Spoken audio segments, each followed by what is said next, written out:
Myanmar রোহিঙ্গাদের উপর শতাব্দীর নির্মমতম নির্যাতন করেছে উল্লেখ করে প্রধান উপদেষ্টা ডক্টর মোহাম্মদ ইউনূস বলেছেন, মানবিক দিক বিবেচনায় বাংলাদেশ তাদের আশ্রয় দিয়েছে।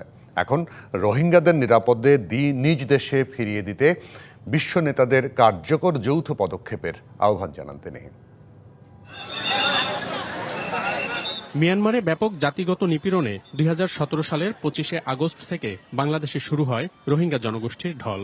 এরপর থেকে গত 8 বছরে তারা আর ফিরতে পারেনি নিজ দেশে, বরং উল্টো প্রতিদিনই মিয়ানমারে নির্যাতনের ফলে ঘটছে অনুপ্রবেশ, যাতে গত 1 বছরে প্রবেশ করছে আরও অন্তত প্রায় 1.5 লাখ রোহিঙ্গা।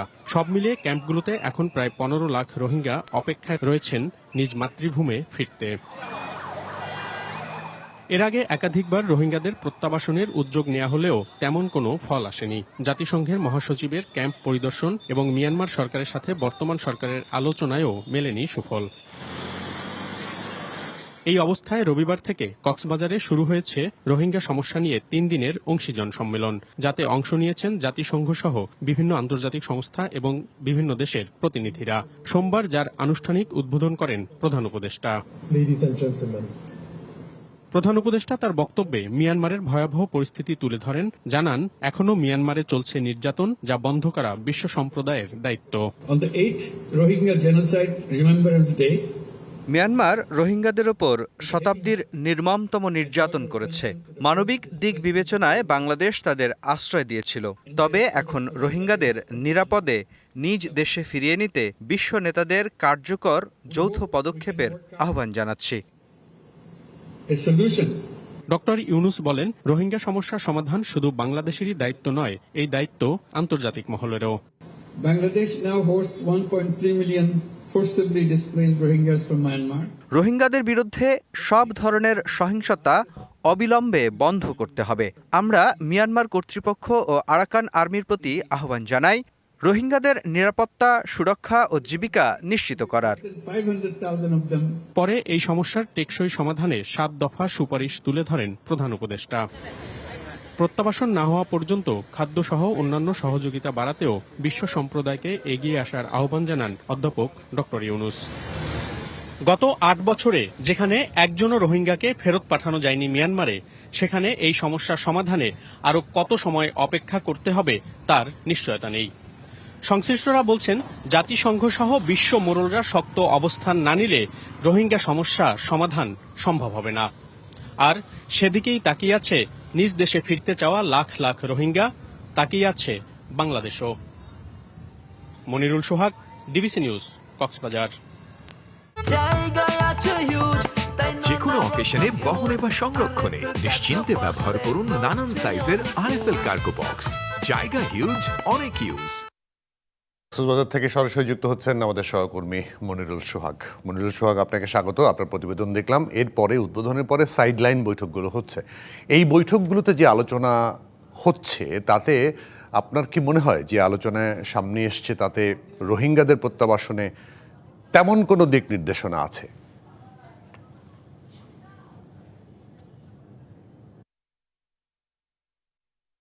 আসলে পুরোপুরি দিক নির্দেশনা বা এখানেই দিক নির্দেশনা চূড়ান্ত হচ্ছে বিষয়টি এরকম নয়। যে 3 দিনের যে সম্মেলনটি শুরু হয়েছে, আজকে দ্বিতীয় দিন প্রায় অতিবাহিত হচ্ছে এবং এই মুহূর্তে আপনি দেখতে পাচ্ছেন আমরা একটি সেমিনারের মধ্যেই রয়েছি এবং যে আলোচনা চলছে সেটি মূলত রাজনৈতিক দলগুলোর প্রতিনিধি যারা রয়েছেন তারা আসলে কি চান, কি মনে করেন, তাদের পরামর্শ কি, এবং আন্তর্জাতিক যে সকল প্রতিষ্ঠানগুলো এসেছে বা সংস্থাগুলো এসেছে তাদের প্রতিনিধি যারা রয়েছে তাদের কাছে এই রাজনৈতিক দলের প্রতিনিধিরা কি বার্তা দেয় সেই বিষয়গুলো কিন্তু এখানে রয়েছে। তবে সর্বোপরি বলা যায় যে আজকে মূল সেশন যেটি ছিল, তারপরে সাইডলাইন যে আলোচনাগুলো হচ্ছে, সেখানে সবাই কিন্তু একটি কথা বলছে যে প্রত্যাবাসনই হচ্ছে এই রোহিঙ্গা সমস্যা সমাধানের একমাত্র পথ এবং সেটির জন্য আন্তর্জাতিক সম্প্রদায় যারা রয়েছে তাদের সবাইকে একমতে আসতে হবে। অর্থাৎ সবাই সম্মিলিতভাবে সিদ্ধান্ত না নিলে সেটি কোনোভাবেই সম্ভব না।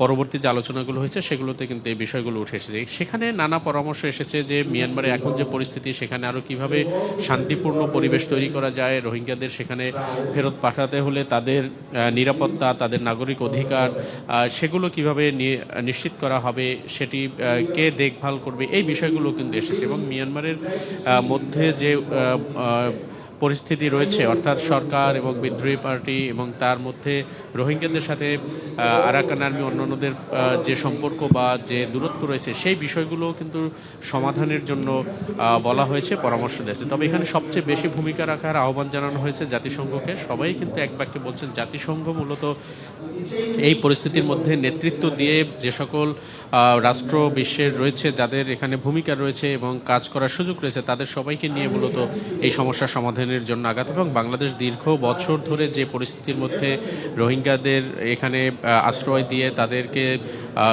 যে কোনোভাবে হোক ব্যবস্থাপনা করার সুযোগ করে দিয়েছে, সেটি আরও কত বছর এভাবে টানতে হবে বা এই পরিস্থিতিকে সামাল দিতে হবে, সেটি নিয়েও কিন্তু বলা যায় এক ধরনের উদ্বেগের কথা কিন্তু রয়েছে যারা আন্তর্জাতিক বিভিন্ন সংস্থার লোকজন যারা এখানে এসেছেন তাদের মধ্যে থেকে। এবং সবচেয়ে বড় ব্যাপার, রোহিঙ্গারা নিজেরা কিন্তু বারবার বলছে তারা তাদের নিজ মাতৃভূমি সেখানে তারা ফিরতে চায় এবং তাদের নিরাপদ আশ্রয় সেখানে তারা চায়, তাদের যে আবাসস্থল ছিল সেখানে তারা ফিরে যেতে চায় এবং সেটি যাতে খুব দ্রুত সময়ের মধ্যে নিশ্চিত করা হয় এবং জাতিসংঘ যাতে এই বিষয়ে ভূমিকা রাখে। তবে এই আলোচনার মধ্যে অন্তত এখন পর্যন্ত যেটি সবাই বলছেন বা মনে করছেন, অর্থাৎ আন্তর্জাতিকভাবে রোহিঙ্গা এই ইস্যুটি কিন্তু অনেকটাই আলোচনার বাইরে চলে গিয়েছিল। গত কয়েক মাসে এটি আবার আন্তর্জাতিকভাবে আলোচনায় এসেছে। আপনি জানেন যে জাতিসংঘের সাধারণ অধিবেশন 80তম, যেটি সেপ্টেম্বরে অনুষ্ঠিত হবে, সেখানেও কিন্তু সাইডলাইন বৈঠকে 160টি দেশের প্রতিনিধি বা রাষ্ট্রের প্রতিনিধিরা তারা কিন্তু এই বিষয়টি নিয়ে আলোচনায় বসবে, যেটির নেতৃত্ব দেবে বাংলাদেশ। তো সেখানে হয়তো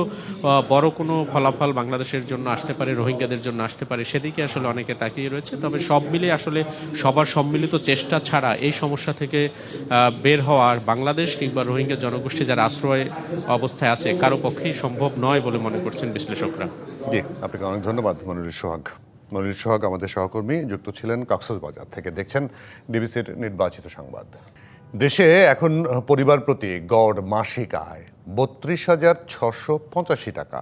এর মধ্যে 10% পরিবারের মাসিক গড় আয় মাত্র 8,477 টাকা, আর 10% ধনী পরিবারের মাসিক আয় গড় আয় 1,09,000 টাকা। Power and participation research centre পিপিআরসির গবেষণায় উঠে এসেছে এমন তথ্য। 2025 সালের মাঝামাঝি সময়ে পরিবার পর্যায়ে অর্থনৈতিক গতিশীলতা এবং এর প্রবণতা নিয়ে গবেষণা করে পিপিআরসি। সকালে রাজধানীতে এলজিইডি ভবনে গবেষণা প্রতিবেদনটি প্রকাশ করা হয়। এ সময় জানানো হয় এখন মধ্য এবং নিম্ন আয়ের মানুষের আয়ের চেয়ে ব্যয় বেশি। এ কারণে পরিবার চালাতে হিমশিম এই দুই শ্রেণীর মানুষের। সপ্তাহে 1 ঘন্টা কাজ করেন এমন মানুষের সংখ্যা 52.33%, আর 40 ঘন্টা কাজ করেন এমন মানুষ 28.1%। অনুষ্ঠানে পিপিআরসির নির্বাহী চেয়ারম্যান ডক্টর হোসেন জিল্লুর রহমান বলেছেন, মানুষের চিকিৎসা ব্যয় মেটাতে খুবই কঠিন হয়ে পড়ছে। বিশেষ করে ক্যান্সার সহ দুরারোগ্যের প্রবণতা বাড়ায় সাধারণ মানুষের চিকিৎসাজনিত দুর্ভোগ বেড়ে গেছে। সাথে পিপিআরসির একটা স্ট্যান্ডিং এমওইউ আছে, পরিবর্তন হয়েছে। 51% পরিবারের মধ্যে এক বা একাধিক ক্রনিক পেশেন্ট আছে। And this is not just a health issue, it's a financial burden issue. আপনারা সাম্প্রতিক সময় একটা আত্মহত্যার কথা শুনেছেন, তার মধ্যে কিন্তু এই যে ওষুধের খরচের ধাক্কাটাও কিন্তু একটা বিষয় ছিল। এটা ভেরি ইম্পর্টেন্ট একটা ইস্যু। আমাদের সঙ্গে অতিথি হিসেবে সরাসরি যুক্ত হয়েছেন ক্যাবের সাংগঠনিক সম্পাদক অধ্যাপক ডক্টর সৈয়দ মিজানুর রহমান। অধ্যাপক মিজানুর রহমান, আপনাকে স্বাগত। আপনার ব্যান্ডউইথ সম্ভবত খুব খারাপ, আপনি যদি শুনে থাকেন আজকের প্রতিবেদনটা পিপিআরসির খেয়াল করেছেন। মাত্র 32,500 টাকায় একটি পরিবার কি করে চলবে এই মূল্যস্ফীতির এত ভয়াবহ অবস্থায়?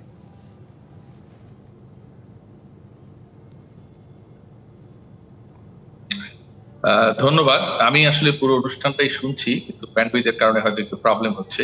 যেটা বলছি, যেটা আজকে আলোচনায় বড় হয়ে এসেছে, যে চিকিৎসা ব্যয়, অর্থাৎ চিকিৎসা ব্যয় মেটাতে গিয়ে মানুষের আয়ের বড় অংশ চলে যাচ্ছে। এবং আমরা জানি যে ইনফ্লেশন, যে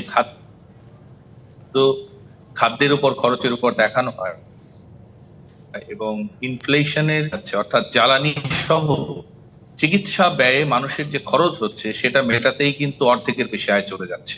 যার ফলে এখন দারিদ্র মাপার জন্য শুধুমাত্র খাদ্যের মুদ্রাস্ফীতি বিশ্লেষণ করা কোনো বড় বিষয় হবে না, যদি না ওগুলোকে সামনে না আনি। তো আমি ধন্যবাদ জানাচ্ছি যে আজকে প্রফেসর হোসেন জিল্লুর যেটা উপস্থাপন করেছেন যে চিকিৎসা ব্যয়টাকে বিশেষ চিকিৎসা ব্যয়ের ব্যাপারে একটা জিনিস আমাদের বুঝতে হবে, নিয়ে ওষুধ, ডাক্তার, হসপিটাল নিয়ে যারা এখন কাজ করছে তাদেরকে কোনো একটা মিটিং এ আমি বলেছিলাম ক্যাবের পক্ষ থেকে যে আপনারা বুঝতে পারছেন না, একটা সময় এই চিকিৎসা বা স্বাস্থ্য ব্যবসায়ীরা হয়তো গণশত্রু হিসেবে চিহ্নিত হবে।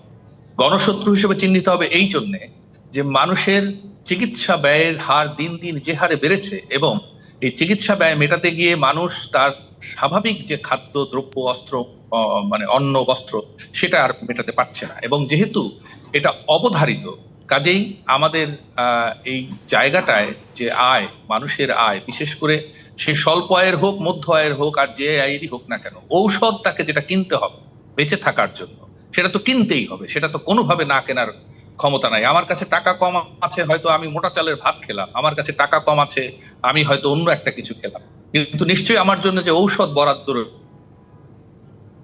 রয়েছে সেটা অর্ধেক খাওয়ার সুযোগ,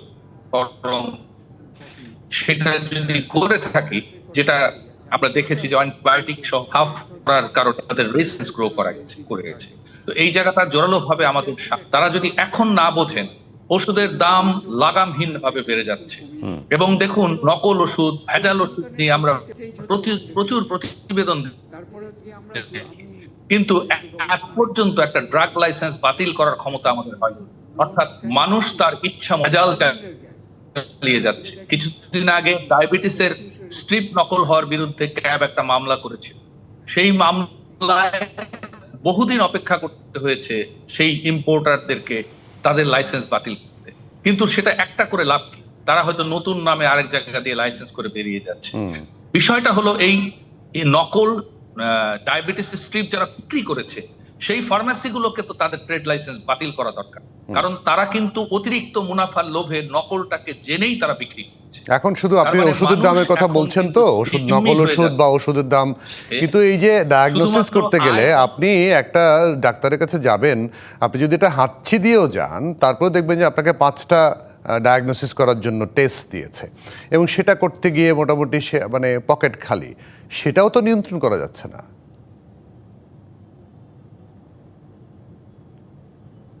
ফার্মাসিউটিক্যাল কোম্পানি, হসপিটাল, এরা আসলে এখন গণশত্রু হিসেবে চিহ্নিত হওয়ার জায়গায় পৌঁছে গেছে, এবং সেই জায়গাটায় আমাদের কোনো নিয়ন্ত্রণ নাই। এবং ড্রাগ লাইসেন্স বাতিল করার নিয়ন্ত্রণকারী কমিটি মানে প্রতিষ্ঠান আছে, সেটা পর্যন্ত নাই। এবং আজকে আমরা দেখতে পাচ্ছি যে দেশের মানুষ তার আয় কমার ফলে শুধু যে খাবার দাবার নিয়ে চিন্তিত তা না, তার বেঁচে থাকা নিয়ে চিন্তিত। কাজে সেটার ব্যাপারে আমি সাধুবাদ জানাই এই ধরনের রিপোর্ট গুলো সামনে আসা। আপনাদেরকেও বলবো যে আপনারা এগুলো প্রচার করুন, আর সবচেয়ে বেশি প্রচার করা দরকার সেটা হলো শাস্তি প্রচার করা দরকার। দেখুন, আল্লাহ তাআলা আমাদেরকে তৈরি করেছেন এত ভালোবেসে, তারপরেও কিন্তু আমাদেরকে শাস্তির ভয় না দেখালে আমরা হয়তো ঠিক হতাম না। মন্ত্রণালয়গুলো যারা দায়িত্বে আছেন, তারা যদি রুলস ভায়োলেট করার কারণে শাস্তি না দেয়, সেই শাস্তি যদি মিডিয়াগুলোতে প্রচার না হয়, তাহলে কোনোভাবেই এই স্বাস্থ্য ব্যবসায়ীরা অথবা অন্যান্য বিভিন্ন ভাবে মানুষকে যারা মানে হয়রানির শিকার করছে, কষ্টে ফেলছে, একদম পরিষ্কার আপনার কথা। অধ্যাপক সৈয়দ মিজানুর রহমান, আপনাকে অনেক ধন্যবাদ। ব্যান্ডউইথের কারণে আসলে আপনাকে ঠিকমতো দেখতে পেলাম না, দর্শকও দেখতে পেল না, কথাগুলো শুনতে পেয়েছি। অনেক ধন্যবাদ আপনাকে।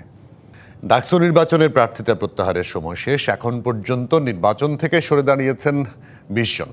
আনুষ্ঠানিকভাবে চূড়ান্ত প্রার্থী তালিকা প্রকাশ করা হবে আগামীকাল। প্রচারণাও শুরু হবে এই দিন। এদিকে হল, পাড়া এবং বিভিন্ন বিভাগে শিক্ষার্থীদের সঙ্গে কুশল বিনিময় করছেন বিভিন্ন ছাত্র সংগঠনের প্রার্থীরা। এছাড়া নিয়ম ভেঙে রোকেয়া হলে অবস্থান করায় ক্ষমা চেয়েছেন স্বতন্ত্র ভিপি প্রার্থী উমামা ফাতেমা। আর নারীর নিরাপত্তায় জিরো টলারেন্স নীতি পালন করবে ছাত্রদল। ঢাকা বিশ্ববিদ্যালয় কেন্দ্রীয় ছাত্র সংসদ ও হল সংসদ নির্বাচন যতই ঘনিয়ে আসছে, ততই বাড়ছে ক্যাম্পাস জুড়ে উত্তেজনা। সিনেট ভবনে সোমবার দুপুর 1টা পর্যন্ত চলে প্রার্থিতা প্রত্যাহার। এক ছাত্র সংগঠনের পক্ষ থেকে যারা একাধিক মনোনয়ন ফরম সংগ্রহ করেছেন, তারাই প্রার্থিতা প্রত্যাহার করেন। এ পর্যন্ত প্রায় 21 জনের তথ্য আমরা পেয়েছি, তারা স্বেচ্ছায় প্রত্যাহার করে যাচ্ছে। এদিন মধুর ক্যান্টিনে সংবাদ সম্মেলন করে ডাকসু ফর চেঞ্জ প্যানেল। এই প্যানেলের ভিপি প্রার্থী বিনিয়ামিন মোল্লা অভিযোগ করেন, নির্বাচন কমিশনের ওপর কিছু দল বা প্যানেলের প্রভাব আছে। আচরণবিধি লঙ্ঘন করে নির্বাচনী প্রচারণা চালাচ্ছে অনেকে। এই নির্বাচন কমিশন তাদের হাত অনেকের ক্ষেত্রেই অনেক শক্ত হলেও অনেকের কাছে গিয়ে সেটা আটকে যায়। তো এরকম যদি হয় তাহলে তো এই নির্বাচন কমিশনের যারা কাজ করতেছেন তাদের উপরে আমাদের তো সেই যে আস্থা, সেই আস্থা নিয়ে তো এখন তাহলে প্রশ্ন উঠবে। দুপুরে কার্জন হলে শিক্ষার্থীদের সঙ্গে কুশল বিনিময় করে ঐক্যবদ্ধ শিক্ষার্থী জোট প্যানেল। এই প্যানেলের ভিপি ও জিএস প্রার্থী বলেন, জুলাই আন্দোলনের মতো ডাকসু নির্বাচনেও সবাই এক কাতারে। ট্যাগিং রাজনীতি বন্ধ করার আহ্বান তাদের। আমরা যদি শিক্ষার্থীদের সেবা করার সুযোগ পাই, ইনশাআল্লাহ আমরা ক্যাম্পাসের সামগ্রিক নিরাপত্তা এনশিওর করব। আমরা আজকে যারা ঢাকা বিশ্ববিদ্যালয়ে ডাকসু নির্বাচন করছি সবাই জুলাইয়ের সহযোদ্ধা। তো আমরা এই ধরনের আইডিয়াগুলো নিয়ে প্রতিযোগিতা করি। আমাদের ঢাকা বিশ্ববিদ্যালয়কে কিভাবে বিনির্মাণ করতে চাই সেটা নিয়ে আমরা প্রতিযোগিতা করি। 5 আগস্ট থেকে এখন পর্যন্ত ছাত্র দলের বিরুদ্ধে যখন আমি 1000 কেস দেখাই, যে কেসে অন্তর্দ্বন্দ্ব, কুন্দল, মারামারি, সংঘাত, এক অপরকে হত্যা, কমিটি বাণিজ্য, মানে এই কেস যখন আমরা পাবলিকলি মিডিয়াতে দেখি, তখন তারা যখন ছাত্র শিবিরের ব্যাপারে কোনো কেস পায় না, এই ধরনের অভিযোগ সামনে নিয়ে আসে। এদিকে ডাকসুর স্বতন্ত্র ভিপি প্রার্থী উমামা ফাতেমা নিয়ম ভেঙে রোকেয়া হলে অবস্থান করায় ক্ষমা চেয়ে প্রভোস্ট বরাবর চিঠি দিয়েছেন, যদিও এ ব্যাপারে কমিশন এখনো কিছু জানায়নি। প্যাট্রোনাইজ করছেন। এদিকে গণমাধ্যমে ছাত্রদল জানিয়েছে, তারা নারীর নিরাপত্তায় জিরো টলারেন্স নীতি পালন করবে। 5 আগস্ট পরবর্তী সময়ে আমরা ক্যাম্পাসগুলোতে শ্রদ্ধা এবং স্নেহের সমন্বয়ে একটি সহনশীল, সহমর্মিতামূলক রাজনীতি চেয়েছি। আপনাদেরকে আহ্বান করব, নারী সম্পর্কে যে কুৎসিত দৃষ্টিভঙ্গি, সেখান থেকে আপনারা আশা করি ফিরে আসবেন। রেদওয়ানুল হক, ডিবিসি নিউজ, ঢাকা। এবারে জাহাঙ্গীরনগর বিশ্ববিদ্যালয়ের খবর জানবো। জাহাঙ্গীরনগর বিশ্ববিদ্যালয় কেন্দ্রীয় ছাত্র সংসদ জাকসু নির্বাচনের মনোনয়নপত্র সংগ্রহ শেষে চলছে যাচাই বাছাই। আজই খসড়া প্রার্থী তালিকা প্রকাশ করার কথা রয়েছে। 28 অগস্ট প্রকাশ করা হবে চূড়ান্ত প্রার্থী তালিকা। এদিকে ছাত্র শিবির এবং বাংলাদেশ গণতান্ত্রিক ছাত্র সংসদ প্যানেল ঘোষণা করলেও এখনও প্যানেল ঘোষণা করতে পারেনি ছাত্রদল ও বাম সংগঠনগুলো। নির্বাচন সুষ্ঠুভাবে সম্পন্ন করতে পুলিশের পাশাপাশি সেনাবাহিনী, বিজিবি এবং আনসার সদস্যদের দায়িত্ব পালনের সিদ্ধান্ত হয়েছে। তবে ছাত্রত্ব শেষ হওয়া শিক্ষার্থীদের এখনও আবাসিক হল থেকে বের করতে পারেনি প্রশাসন, নিয়ন্ত্রণ করতে পারেনি বহিরাগত প্রবেশ, এবং এ নিয়ে উদ্বিগ্ন শিক্ষার্থী এবং প্রার্থীরা। ঢাকা বিশ্ববিদ্যালয় এবং জাহাঙ্গীরনগর বিশ্ববিদ্যালয় থেকে আমাদের দুজন সহকর্মী যুক্ত হচ্ছেন। ঢাকা বিশ্ববিদ্যালয় ক্যাম্পাস থেকে যুক্ত হয়েছেন সুলতানা স্বর্ণা এবং জাহাঙ্গীরনগর বিশ্ববিদ্যালয় থেকে জুবায়ের আহমেদ। দুজনকে স্বাগত জানাই। জুবায়ের আহমেদের কাছ থেকে জেনে নেই যে আজকে বিকেলের দিকে 4টা-5টার মধ্যেই তো ঘোষণা করা, 4টার মধ্যে ঘোষণা করার কথা ছিল চূড়ান্ত প্রার্থী তালিকা, কিন্তু এখনো পর্যন্ত দেয়া হলো না। কোনো সমস্যা হয়েছে কিনা?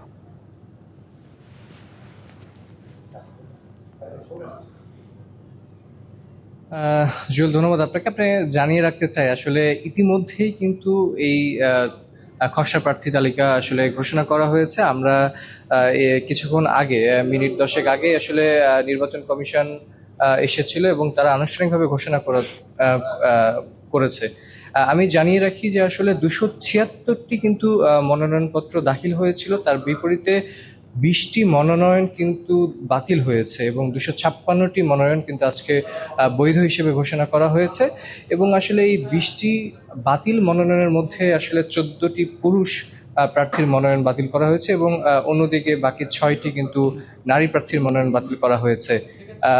বিশ্ববিদ্যালয় নির্বাচন কমিশন কিন্তু জানিয়েছে এই মনোনয়নপত্র বাতিলের কারণ হিসেবে অনেকের আসলে স্নাতকোত্তর শ্রেণীর চূড়ান্ত বর্ষের পরীক্ষা কিন্তু শেষ হয়েছে, তবুও তারা মনোনয়নপত্র দাখিল করেছেন এবং একই সাথে অনেকের মনোনয়ন ফরমে তথ্য সংক্রান্ত ভুলভ্রান্তির কারণে কিন্তু তারা আসলে এই মনোনয়নপত্রগুলো বাতিল করেছেন বলে জানিয়েছেন।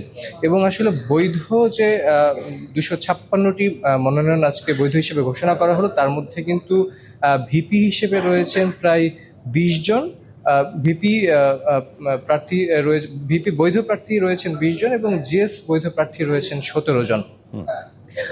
আগামীকাল কিন্তু এই যে মনোনয়নপত্র যাদের বাতিল হলো তাদের এই মনোনয়নপত্র বাতিলের বিরুদ্ধে কিন্তু আগামীকাল মঙ্গলবার সকাল 9টা থেকে দুপুর 12টা পর্যন্ত শিক্ষার্থীরা বা প্রার্থীরা কিন্তু আপিল করতে পারবে এবং তার পরের দিন কিন্তু আপিলের রায় শুনানি করা হবে এবং এরপরে 28 আগস্ট চূড়ান্ত প্রার্থী তালিকা ঘোষণা করা হবে। প্রার্থিতা প্রত্যাহারের পরের দিন একদম পরিষ্কার। জুবাইর আহমেদ, আপনাকে ধন্যবাদ, কৃতজ্ঞতা আমাদেরকে সময় দেওয়ার জন্য। এবার যাব সুলতানা স্বর্ণার কাছে, ঢাকা বিশ্ববিদ্যালয় ক্যাম্পাসে। আপনার কাছে যে তথ্য, অনেকগুলো ব্রিফিং হয়েছে, অনেকগুলো ব্রিফিং কভার করেছেন, এর মধ্যে ছাত্রদলের একটা জিনিস আমার খুব মনে হয়েছে যে আপনার কাছে জানতেই চাই যে নারীর নিরাপত্তা নিশ্চিতে তারা জিরো টলারেন্স নীতি গ্রহণ করবে, কারণ তারা 5ই আগস্টের পরে নারীর প্রতি ঢাকা বিশ্ববিদ্যালয় ক্যাম্পাসে যে পরিমাণ ব্যবহার তারা দেখেছেন সেটিকে ফোকাস করেছেন বেশি। এছাড়া আর কোনো তথ্য আছে কিনা আপনার কাছে?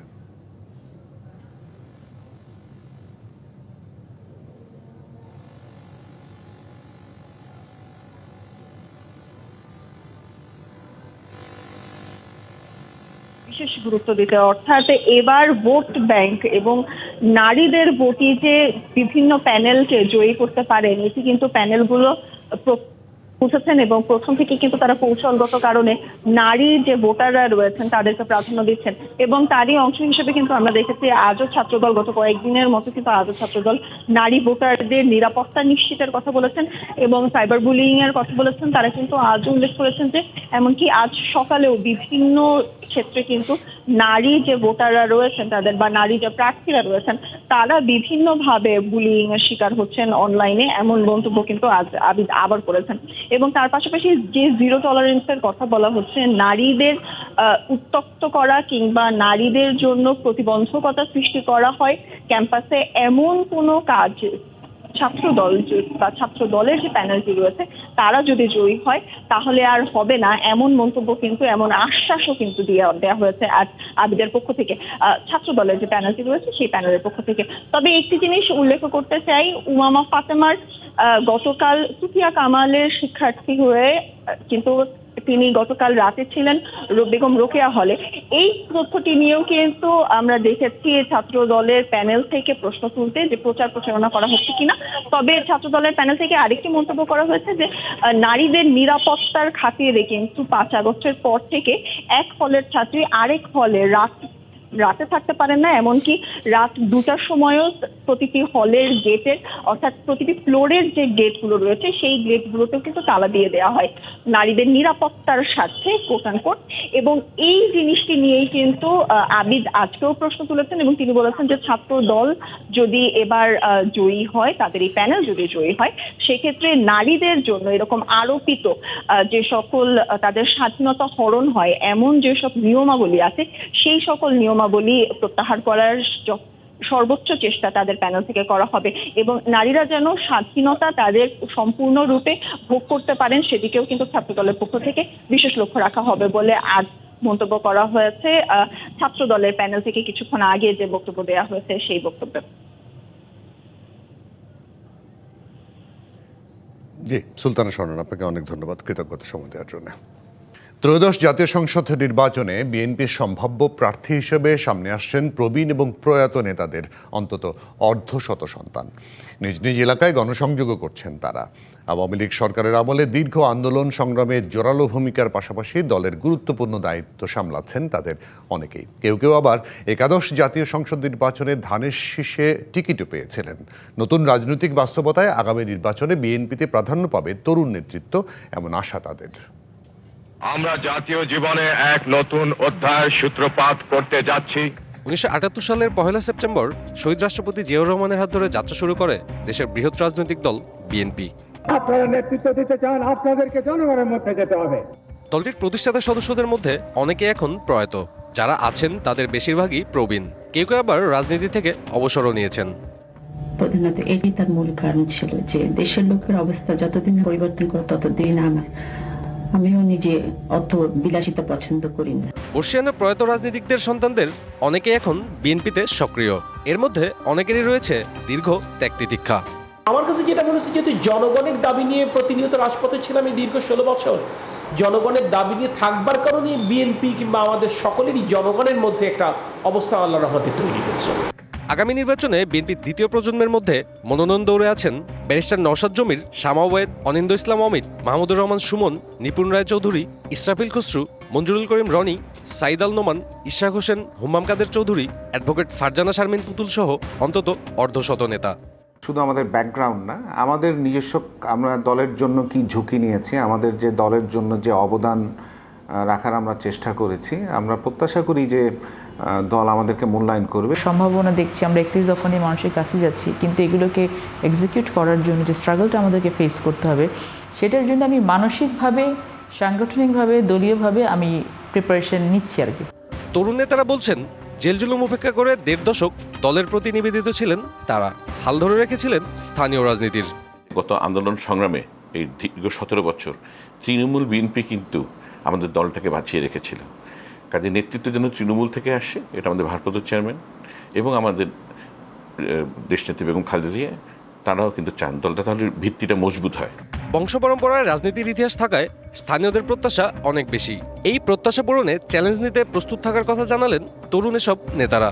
এক্সপেকটেশন বেশি মানুষের, এলাকার মানুষের এবং কর্মীদের আমার প্রতি, তো সেই জায়গা থেকে অবশ্যই আমি চেষ্টা করে যাচ্ছি অনেক দিন ধরেই। দীর্ঘ 15 বছর যেভাবে মানুষ ধুকে ধুকে ভুগেছে, আমরা সেই দুঃশাসন থেকে সুশাসন ফিরিয়ে আনতে চাই, যাতে মানুষ তার সেই অতীত ভুলে সামনের দিকে এগিয়ে যেতে পারে।